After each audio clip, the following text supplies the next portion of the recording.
अमिताभ जी देखिए, ये जो एमओयू है उस पर हस्ताक्षर होने के बाद से ही कुछ मुद्दे ऐसे हैं जिनका दोनों तरफ से अलग अलग इंटरप्रिटेशन दिया जा रहा था।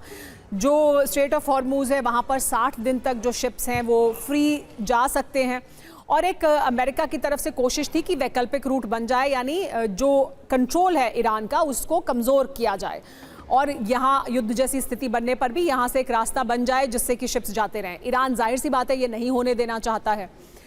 ये जो मुद्दा, ये जो अभी हालात हैं, क्या ऐसा लगता है कि इस हद तक भी ईरान पूरी तरह से, क्योंकि डोनाल्ड ट्रंप तो अपनी धमकी दे चुके हैं, वो कह चुके हैं कि अब हम हमला करेंगे, हमने जो आपको तेल के लिए खुली छूट दी थी उसको भी वो फिर से उन सैंक्शंस को वापस शुरू कर रहे हैं।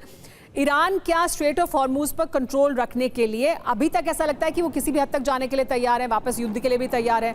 क्या उसी तरफ आगे बढ़ रहा है ईरान भी कि वो यहाँ पर हमले जारी रखेगा, कंट्रोल रखेगा और उसके लिए वो किसी भी हद तक जाएगा, और इसके लिए क्या अमेरिका युद्ध शुरू करेगा?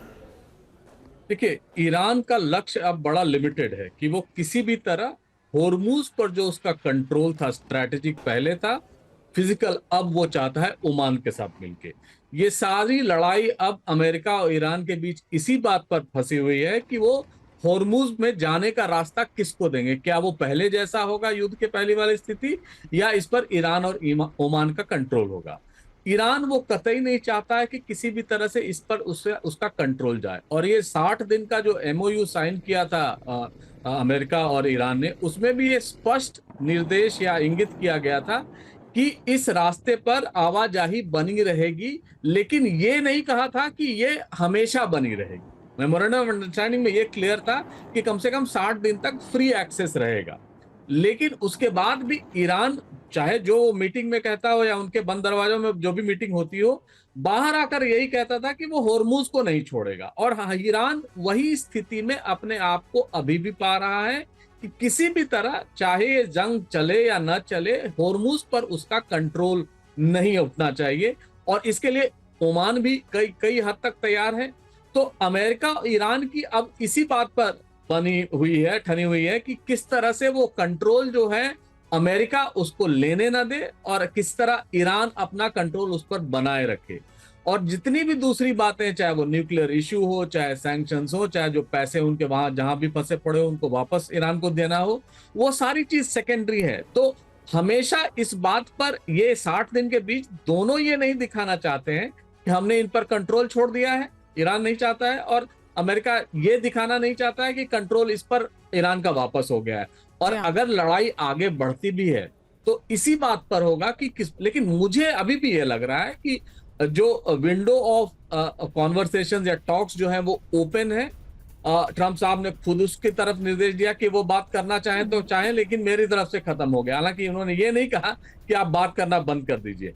तो मुझे ये एक अभी की जो आपको लगता है कि गुंजाइश है शायद कुछ, लेकिन 21 दिनों में टूटा है ईरान अमेरिका का सीज फायर। 17 जून को ये साइन हुआ था एमओयू।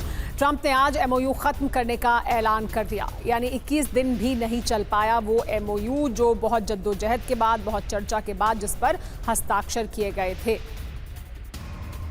ईरान अमेरिका महायुद्ध की पूरी टाइमलाइन क्या है वो आप जान लीजिए, यानी ये कब से शुरू हुआ है और अभी क्या हालात हैं। 28 फरवरी 2026 को अमेरिका ने ईरान पर हमला किया, युद्ध की शुरुआत हो गई। 30 मार्च से 7 अप्रैल 2026 तक मध्यस्थों की मदद से युद्ध रोकने की कोशिशें हुई, और 2 अप्रैल 2025 को अमेरिका ईरान में परमाणु मुद्दे पर नई वार्ता शुरू हुई। 7 से 8 अप्रैल 2026 के बीच युद्ध विराम और अंतरिम समझौते की घोषणा की गई। 7 से 8 अप्रैल 2026 में 60 दिन में स्थायी समझौते की कोशिश होनी थी, इस पर बातचीत तय हो गई। 11-12 अप्रैल 2026 को इस्लामाबाद में शांति वार्ता हुई, लेकिन यहां पर समझौता नहीं हो पाया। 19 अप्रैल 2026 को रोम में दूसरे दौर की अप्रत्यक्ष वार्ता हुई, और ये पहले की हम टाइमलाइन आपको 2025 की बता रहे हैं, वो बातचीत जिसके बाद हमला हो गया था। अप्रैल और मई 2025 में कई दौर की बातचीत हुई, लेकिन स्थायी समझौता तब नहीं हो पाया था। 18 जून 2026 को अंतरिम समझौते पर आखिरकार औपचारिक हस्ताक्षर हुए। 8 जुलाई 2026 को राष्ट्रपति ट्रंप ने समझौता तोड़ने का अब ऐलान कर दिया है। वो समझौता, वो एमओयू जिस पर फ्रांस में उन्होंने हस्ताक्षर किए थे, वो उन्होंने यहाँ अब तुर्की में वहाँ मौजूद है, वहाँ उन्होंने कह दिया कि वो उनके मुताबिक बातचीत खत्म हो चुकी है। ये एमओयू के कोई मायने ही नहीं है, कोई मतलब ही नहीं है।